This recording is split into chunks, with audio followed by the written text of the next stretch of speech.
وہ کسی حل کی جانب جو ہے وہ آہستہ آہستہ جو ہے وہ بڑھ جائیں گے.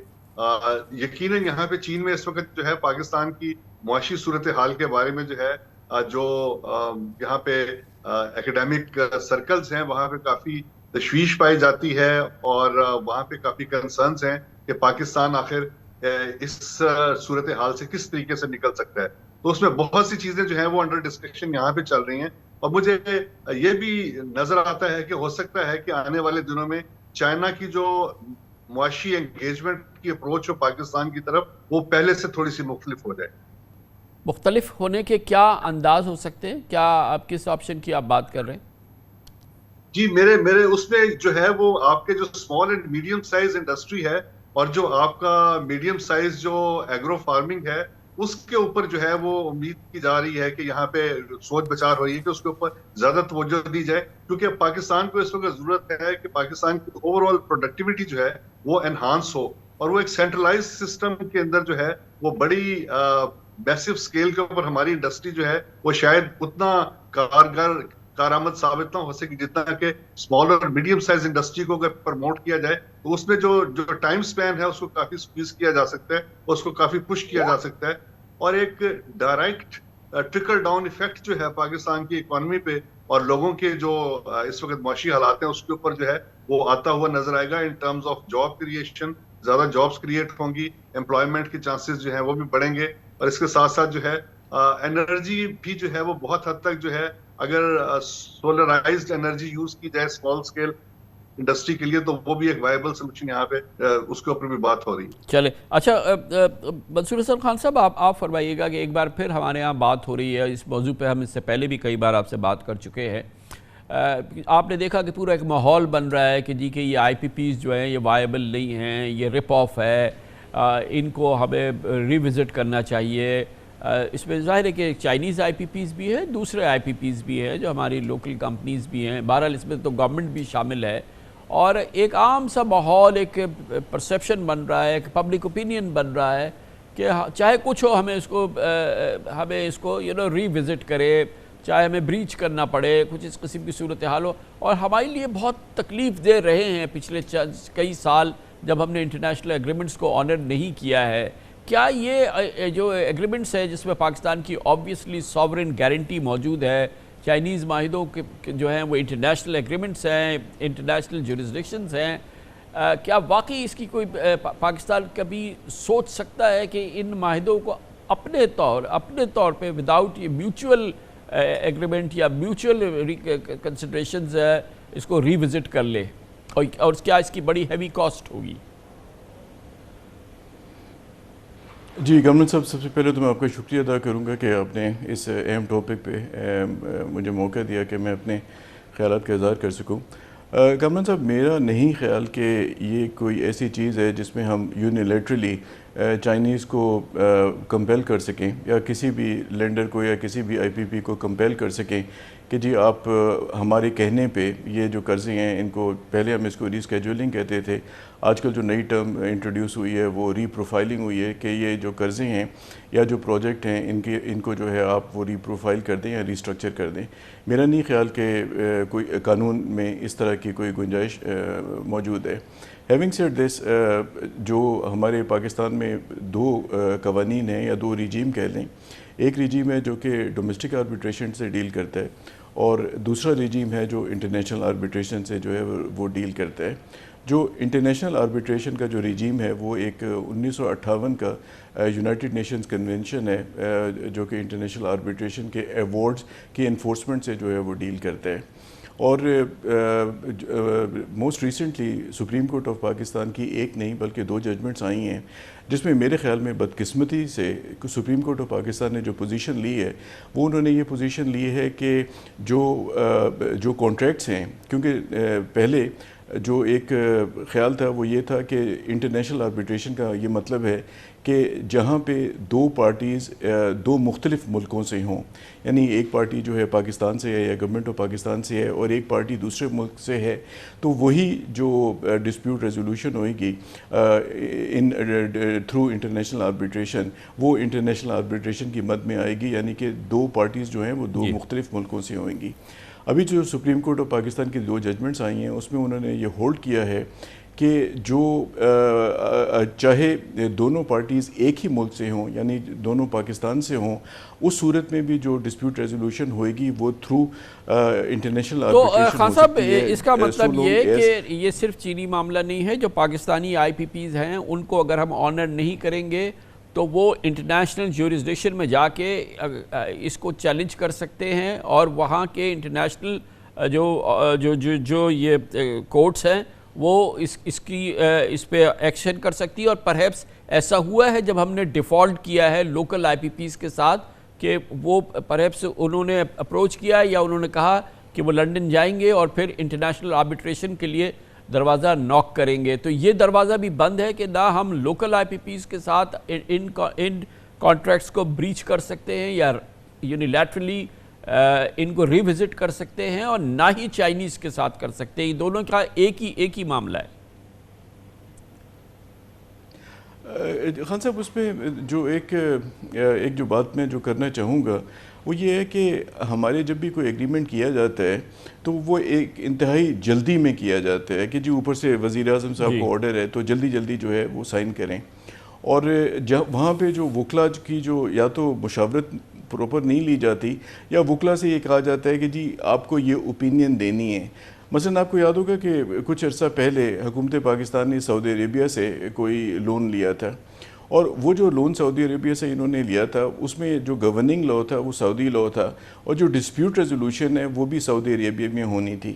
اب میں یقین سے کہہ سکتا ہوں کہ پاکستان میں کوئی ایک بھی آپ کے پاس ایسا لیگل ایکسپرٹ نہیں ہوگا جس کو پتہ ہو کہ سعودی لا کیا ہے اور سعودی عربیہ میں ڈسپیوٹ ریزولوشن جو ہے وہ کیسے ہوئے گی. اب یہ جو چائنیز معاہدے ہوئے تھے مجھے یقین ہے کہ ان کے سب میں جو ہے وہ انٹرنیشنل ڈسپیوٹ ریزولوشن ہوئے گی. اب وہ ڈسپیوٹ ریزولوشن آپ کی لندن میں ہونی ہے, وہ شنگھائی میں ہونی ہے, اس میں گورننگ لا کیا ہے یہ کسی کو پتہ نہیں ہے, کم از کم یہ جو ہے مجھے پتہ نہیں ہے.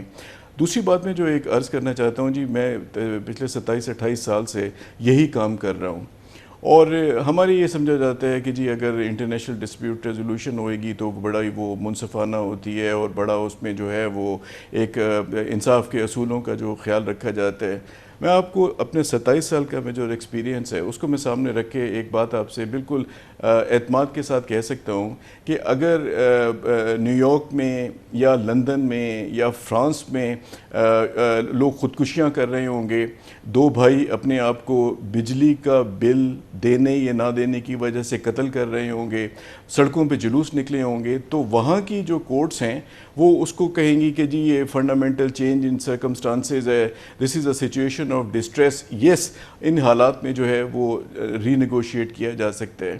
لیکن جب پاکستان جیسے ملک میں لوگ خودکشیاں کر رہے ہوں گے, یہاں پہ جو ہے وہ جلوس نکل رہے ہوں گے, یہاں پہ ایک ڈسپریشن ہوئے گی, تو پھر ہمیں بتایا جائے گا کہ جی یہ ایک کانسیپٹ ہے سینکٹیٹی آف دا کانٹریکٹ کا. تو اگر آپ نے ایک کانٹریکٹ جو ہے وہ سائن کیا ہے اور اگر بیسک اکنامک پیرامیٹرز بدل گئے ہیں تو پھر بھی آپ نے جو کانٹریکٹ سائن کیا ہے وہ اس کو آنر کرنا پڑے گا.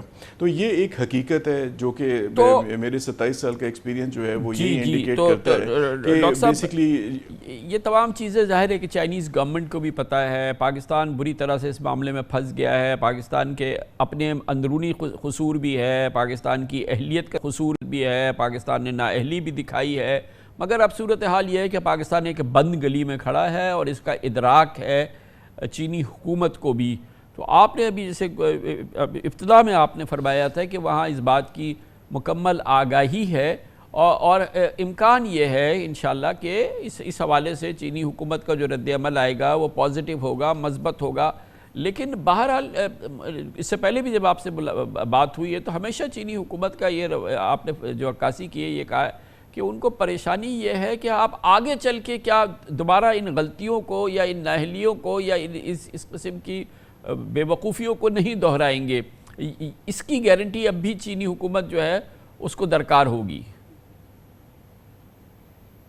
یقیناً کوئی نہ کوئی گارنٹی تو جو ہے وہ ان کو درکار ہوگی کہ آخر کوئی نہ کوئی ریسکیجولنگ جو ہوگی اس کے اندر کوئی نئی ٹرمز اینڈ کنڈیشن بھی یقیناً سامنے آئیں گی, کچھ سیکیورٹیز جو ہیں وہ بھی رکھنی پڑیں گی, بیکاز یہ تو انٹرنیشنل ڈیلنگ ہے اور یہ ایک جو ہے وہ 2 ملکوں کے مابین ایک معاملہ ہے اس کے اندر جو ہے وہ دوستی اپنی جگہ پہ ہے، لیکن یہ تو ایک کاروبار ہے، اور اس کاروبار کے اندر جو لوازمات ہیں وہ تو یقیناً ہمیں پورے کرنے ہوں گے۔ اب دیکھنا یہ ہے، جیسے بتایا جا رہا ہے کہ اگر ہمیں 3 سال کا ریلیف مل جائے تو اس کے بعد شاید ہم اس پوزیشن میں ہوں گے۔